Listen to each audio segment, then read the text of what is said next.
Breaking, FBI and DEA storm Las Vegas University president's office, drug and millions seized. Now let's get into the details. The shootings have been across the board throughout our community, extremely dangerous. It's put our entire community at risk. La M maintains rigid.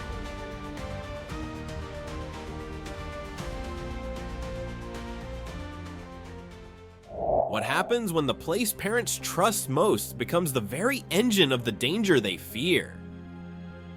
That question now hangs over Las Vegas like a shadow following the federal revelation that a respected university one praised for academic excellence and student care was quietly transformed into a distribution corridor for one of the world's most violent cartels. In a year already defined by rising border tensions, intensifying narcotics flows, and the hardening tone of President Donald Trump's 2025 security doctrine, the Nevada case feels less like an isolated scandal and more like a warning. How does a campus collapse from the inside without anyone noticing? It began with emergencies scattered sudden frightening. According to federal briefings and corroborated medical data, students aged 18 to 20 began collapsing in dormitories, hallways, and lecture buildings. The substance responsible, pink cocaine, a designer stimulant tracking upward across several U.S. cities, mirrored in recent alerts reported by Reuters and DW about its rapid spread from South America into North American nightlife. But Las Vegas was different. The scale was unnatural. The spike reached 420% over 18 months, a number investigators later described as a statistical impossibility unless the supply line was internal, deliberately constructed, and heavily protected. Families were told it was a trend. University leaders assured parents these were isolated incidents. Yet BBC and Guardian analysts now note that the early patterns resembled the same infiltration tactics cartels have used in Mexico and Colombia: saturate a stable environment, normalize the product, and hide the trafficking behind a trusted institution. Federal analysts soon discovered the digital fingerprint connecting dozens of campus deliveries to a violent Sinaloa subgroup. Packages were appearing in dorm mailrooms, student housing, and university offices with unusual consistency, always routed through the same encrypted dark web channels. But the breakthrough was darker. Every trace led back to a single hub of authority, the administrative tower of Nevada University, and the woman who controlled it, Dr. Eleanor Margaret Whitford, celebrated University President Public Advocate for Student Health, and according to federal investigators, the architect of a campus-wide narcotics supply chain. This revelation did not emerge overnight. For 9 months, teams from the FBI, DEA, and Department of Homeland Security monitored routing logs, financial patterns, and dark web chatter linked to pink cocaine shipments. The result formed a chilling outline. Whitford had constructed a hidden distribution system that recruited 34 students as couriers, convincing them they were participating in a health distribution program. 5 senior administrators allegedly cleared mailroom records, altered shipping logs, and diverted suspicious packages before security could flag them. Investigators would later describe the operation as a criminal machine disguised as a university. And in a geopolitical climate where Washington is increasingly scrutinized for its domestic security posture, from fentanyl flows to foreign-backed criminal networks, the symbolic fallout is enormous. Defense news analysts suggest the case exposes a deeper national vulnerability. Cartels no longer need to infiltrate cities from the outside. They can embed themselves within institutions. Americans trust most schools, nonprofits, and municipal systems without firing a shot.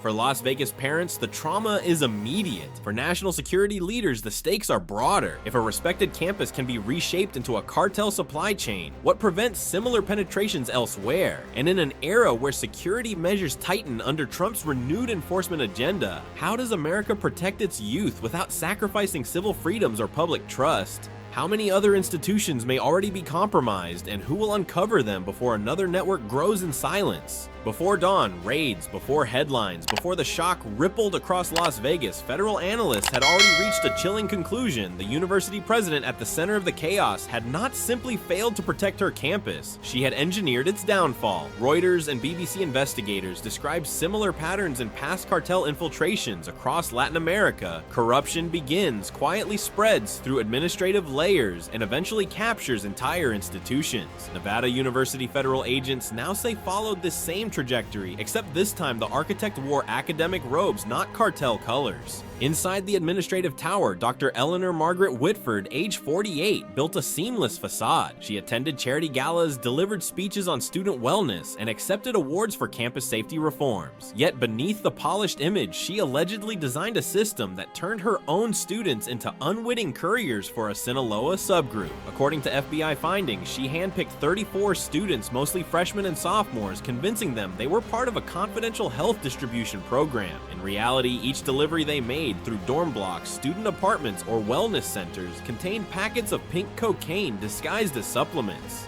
These students blended invisibly into campus life. No one questioned them. That was the brilliance of Whitford's strategy normality as camouflage. DW analysts note that criminal networks thrive when the environment appears ordinary. Routine walks, routine boxes, routine paperwork. Every minute looked harmless until investigators examined the patterns. Whitford did not operate alone. 5 senior administrators, each with years inside the institution, allegedly cleared suspicious entries from mailroom logs, redirected flagged packages, and manipulated shipping records. Their combined authority gave the cartel's supply chain an institutional backbone. This was not negligence an agent later summarized. This was architecture. Finances told an even deeper story. Over $28.7 million in cartel money, according to federal audit teams, was washed through the university's Innovation Funding Initiative, a program publicly presented as a scholarship and wellness grant system. Transfers appeared clean on paper, listed as donations from non-existent donors, and linked to shell companies operating under nonprofit banners. The Guardian and Al Jazeera report similar laundering methods used by South American networks bury illicit funds inside legitimate educational grants, making detection nearly impossible unless investigators breach the financial firewall.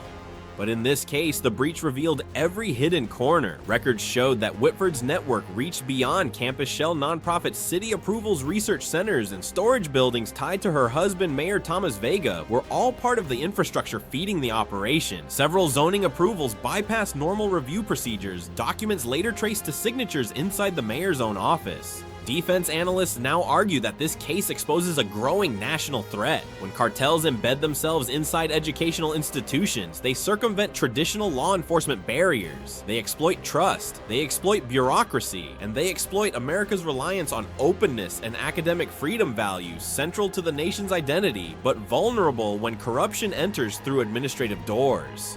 The deeper question emerges: how does a society defend itself when its most trusted institutions become the battleground? As President Donald Trump's 2025 security posture hardens, the tension between freedom and protection grows sharper. Universities demand autonomy, federal agencies demand oversight, families demand answers. And the students, those who unknowingly carried poison through their own campus, now face the reality that the leader they looked up to had turned them into tools of a cartel empire. In a country built on trust in its institutions, what happens when the betrayal comes from the very top, and how many other leaders may already be compromised without anyone seeing the cracks? Just before sunrise, Las Vegas witnessed a moment that will likely be studied in federal case files for years. A coordinated multi-agency strike that exposed how deeply a cartel network had embedded itself within ordinary American life. The operation began at 4:42 a.m. inside a command post in San Bernardino, where a glowing digital map displayed 12 red markers each, representing a node of the hidden empire built under Dr. Whitford's leadership. Her office, 3 research centers, 2 storage buildings tied to Mayor Thomas Vega, 6 distribution apartments. Nothing about the scene resembled a campus investigation. It looked like a counter-terrorism briefing. Outside, the desert was still dark. The wind carried nothing but silence. Then the signal came. Federal convoys rolled toward Nevada University, the epicenter of the operation. Students sleeping in their dorms had no idea that the most sophisticated campus takedown in state history was already underway above their heads. At the 9th floor of the administrative tower, FBI tactical units breached Whitford's office door with a single explosive strike. Splinters burst outward. Agents moved with controlled precision, sweeping corners, clearing entry points, and securing the office that had for years been hailed as the symbol of campus authority. Inside a concealed wall safe, they found exactly what intelligence teams predicted: 3 kilograms of pink cocaine, a high-powered rifle, and $1.2 million in cash bundled tightly in stacks. Moments later, Whitford stepped off the elevator. She froze. Students heading to early classes looked on as the woman who preached wellness, safety, and integrity was placed in handcuffs and escorted out of the building. Some whispered, some recorded, others simply stared unmoving as the facade collapsed in front of them. At the same time, other teams hit the outer layers of her network. In Henderson, federal agents raided a facility registered as a youth research lab. Instead of educational equipment, they found 67 pounds of pink cocaine and 22 pounds of fentanyl hidden in large blue containers. When 3 cartel runners tried to escape through a side exit, guns drawn the hallway erupted with gunfire. Agents responded with measured discipline bursts. A flashbang detonated across the concrete floor. 2 suspects fell instantly. The third surrendered, coughing hands trembling. In Paradise, another research center turned into a 4-minute firefight in a tight hallway, muzzle flashes illuminating the walls as agents advanced step by step. In North Las Vegas, a storage unit opened to reveal 14 boxes of encrypted financial documents, the ledgers that would later map the cartel's laundering architecture across the city. By 6:10 a.m., the operation was over. 23 suspects detained, multiple distribution hubs, shut down dozens of packages seized. But analysts from Reuters and BBC noted something deeper. This was not simply a drug raid. This was a test of the United States domestic security posture under President Trump's 2025 crackdown on cartel-linked networks. If a university could host a supply chain of this magnitude, what did that imply about other American institutions, schools, nonprofits, political offices? Defense news analysts added another layer. Cartel tactics are evolving. Instead of smuggling across borders, they are embedding themselves inside systems Americans instinctively trust. Invisible occupation, one expert called it. And as the last suspect was loaded into a federal transport van, one question lingered in the desert air. How many more hidden empires still operate quietly in American cities? And will the next breach be discovered before or after the system collapses? When the dawn raids ended, agents stood in the quiet aftermath of smashed doors, seized cash, and stacked boxes of narcotics. But as dramatic as the operation had been, investigators quickly realized that the drugs were only the surface layer. The deeper machinery, the engine that had allowed a cartel network to thrive inside a Nevada university, was financial. And the numbers now coming to light painted a picture far more disturbing than the raids themselves. Inside the Las Vegas Federal Analysis Center, a room lit by walls of blue screens and overhead lamps, dozens of analysts began unpacking the data seized from Whitford's office's research centers and storage sites. Laptops, phones, encrypted drives, campus servers, every device was cloned, every message scanned line by line. On the walls, photographs of evidence were displayed in neat rows, routing codes, scholarship files, stacks of cash shipping labels, and pink cocaine packets disguised as health supplements. The first major breakthrough came from the university's own financial system. For years, Nevada University had publicly celebrated its innovation funding initiative, a program advertised as a way to support research student wellness and facility improvements. Parents praised it, local newspapers highlighted it, administrators showcased it as proof of academic progress. But under federal review, the initiative transformed into a smoking gun. More than $28.7 million in cartel funds had passed through the program over an 18-month period. Not $1 came from legitimate donors. Instead, the money arrived through shell companies linked to a Sinaloa cartel subgroup tied to the Chepitos, disguised as grants, scholarships, mental health donations, and campus upgrades. On paper, it looked wholesome. In reality, it was industrial-scale laundering. Analysts from Reuters and The Guardian note that this laundering strategy mirrors techniques used across Latin America. Use education and public health programs as fronts because they attract trust, invite little scrutiny, and create a moral shield that criminals exploit. Universities, NGOs, sports foundations, community clinics, these institutions often don't anticipate sophisticated financial infiltration. 2 nonprofits working with Nevada University served as perfect examples. Their mission statements were flawless mental health awareness, youth outreach, community resilience. But investigators soon discovered the truth: no staff, no offices, no programs. Their sole function was washing cartel dollars into legitimacy through the university's books. The next revelation hit even harder. Several off-campus research centers and storage buildings tied to Whitford's operation were registered under the name of her husband, Mayor Thomas Vega. Reviewing city planning documents, investigators found multiple zoning approvals that bypassed normal review procedures. Some were stamped directly by the mayor's office, effectively granting the network protected space to stage shipments, store narcotics, and prepare deliveries disguised as wellness supplies. BBC and Al Jazeera analysts argue that this marks one of the most dangerous aspects of the case, not just corruption but institutional camouflage. When criminal networks acquire political protection, they don't need to hide in the shadows. They build their infrastructure in plain sight. At this stage, federal agents understood that the Nevada operation wasn't a rogue campus scheme or a misguided group of administrators. It was a layered, multi-institutional ecosystem, a system built carefully over time, insulated by trusted public figures, strengthened by academic legitimacy, and fueled by cartel money disguised as community investment.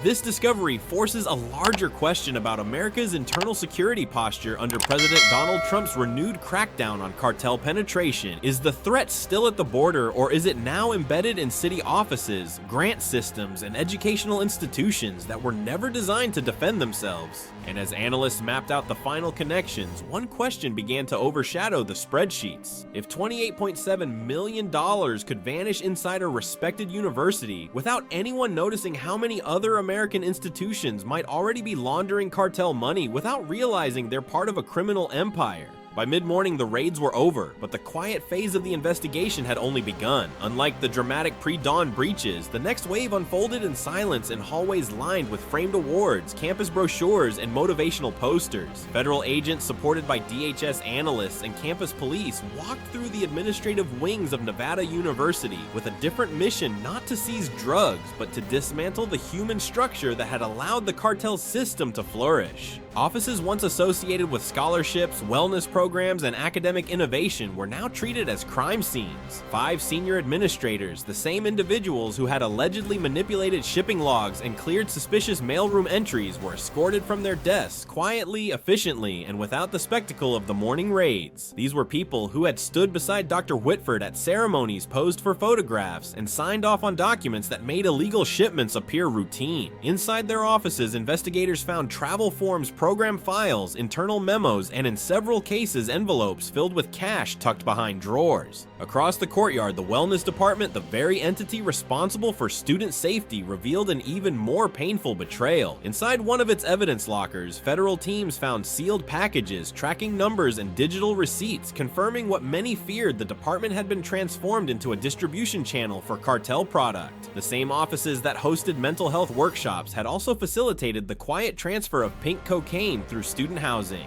Then came the interviews. Dozens of students who had unknowingly served as couriers were questioned one by one. Many trembled as they spoke. They believed they were delivering health kits or academic materials. They trusted the university's language, special outreach wellness supplements, pilot support programs. Several burst into tears when shown evidence of what they had actually transported. Reuters analysts later noted that this tactic, turning innocent individuals into unwitting participants, is a hallmark of high-level cartel infiltration. It reduces suspicion, creates plausible deniability, and weaponizes trust.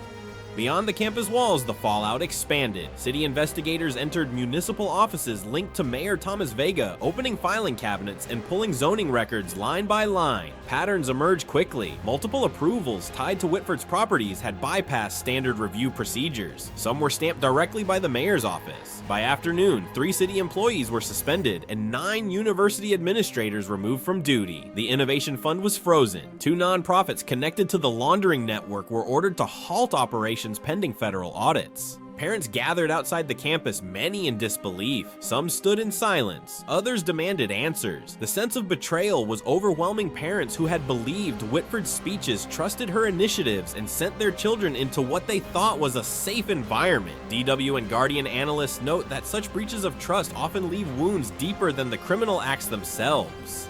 The cleanup had begun, but the larger question loomed: how far had the damage spread? How much of the university had been shaped directly or indirectly by cartel money, cartel logistics, or cartel influence? In an era where President Donald Trump's 2025 domestic security doctrine places unprecedented scrutiny on internal threats, this case raises new alarms. If a respected institution can be so thoroughly compromised, what safeguards must be built to prevent this from happening elsewhere? And as the final administrators were removed from their offices, one question lingered: how does a community rebuild trust when the betrayal came from the very people sworn to protect it? When the sun finally set over Las Vegas, the campus was quiet, too quiet for a place that once pulsed with student life. Yellow federal tape sealed the entrances. Patrol cars idled at the curb. Office lights once associated with scholarship meetings and wellness programs remained dark. The raids were over. The administrators were gone. Whitford was in custody, and yet the silence felt heavier than the morning's gunfire. In many ways, this silence captured what analysts from Reuters, BBC, and DW now describe as the most devastating aspect of the Nevada case. The betrayal did not come from criminals hiding in alleys. It came from trusted leaders sitting behind polished desks. Parents who once praised the university now gathered outside its gates with folded arms, asking how such a vast criminal network could grow beneath the language of student safety and academic excellence. For many, the shock was not just that pink cocaine flooded the campus, but that authority itself had been weaponized. The investigation quickly expanded beyond Nevada University. More than 40 locations across Las Vegas were identified for follow-up searches, offices, storage units disguised as academic facilities, research labs linked to zoning approvals signed under Mayor Thomas Vega. Several data transfers hinted that additional institutions, community colleges, small academies, even private research groups may have unknowingly processed funds connected to the same cartel subgroup. Nothing confirmed coordinated infiltration, but the signals were troubling enough to trigger federal scrutiny. Financially, the $28.7 million traced through the university represented only the portion investigators could verify. Digital receipts suggested more transfers money funneled through nonprofit student programs and city offices. Guardian analysts warned that these patterns resemble broader cartel strategies used to latch onto civic structures, creating dependencies that mask criminal operations. Community anger deepened as interviews continued. Students across 4 counties had lived in buildings, dorms, or housing complexes touched in some way by Whitford's network during its 18-month lifespan. More than 11,000 students moved through spaces where packages were dropped, couriers passed, or false wellness supplies were stored. Not every student used the drug, but nearly all were impacted by the environment it created. Town halls filled with older residents demanding accountability. Some wondered why no whistleblowers emerged earlier. Others asked why oversight boards failed to catch financial irregularities. And many parents, especially those with children starting college, questioned whether their trust in educational institutions could ever be fully restored. Defense news analysts added a sobering strategic warning: infiltration of this nature does not require violence, it requires complacency. Cartels have learned to exploit public systems not by attacking them, but by becoming part of them. And in a year where President Donald Trump's 2025 security doctrine prioritizes counter-cartel measures and internal institutional audits, the Nevada case will likely become a national blueprint for detecting similar threats. But beyond the numbers, the raids and the fallout lies the human cost. Students who once believed they were volunteering for wellness initiatives now grapple with the reality that they were unknowingly moving cartel product. Families who trusted campus leadership must now rebuild that trust piece by piece. And a city that once celebrated its university as a symbol of progress must now confront how easily progress can mask corruption. As night settled over Las Vegas, one truth stood firm: the fight ahead is no longer about cocaine. It is about restoring faith in the institutions meant to protect America's next generation. And the question facing the country now is unavoidable. If corruption can grow this quietly inside a university, how many other trusted institutions must be examined before the next hidden network reveals itself? The Las Vegas investigation exposed one of the most disturbing institutional breaches in recent U.S. history: a university transformed into a cartel distribution hub under the leadership of President Dr. Eleanor Margaret Whitford. What at first appeared to be isolated student medical emergencies soon revealed a coordinated infiltration linked to a Sinaloa cartel subgroup exploiting trust bureaucracy and academic infrastructure. Over 18 months, pink cocaine flooded Nevada University, triggering a 420% spike in drug emergencies and contaminating student life across dorms, classrooms, and wellness programs. Federal agents uncovered that Whitford and 5 senior administrators built a hidden supply chain using 34 unwitting student couriers and laundering $28.7 million through university grants, nonprofits, and city-approved facilities tied to her husband, Mayor Thomas Vega. Dawn raids at 4:42 a.m. exposed drugs, weapons cache, and violent cartel operatives, while follow-up searches identified 40 additional locations across Las Vegas for investigation. What emerged was not merely criminal activity, but a systemic betrayal authority turned into a weapon, institutions hollowed from within, and trust shattered for thousands of families. As the nation confronts rising cartel sophistication, the Nevada case stands as a stark warning. Infiltration no longer begins at the border, but in the very institutions Americans rely on most.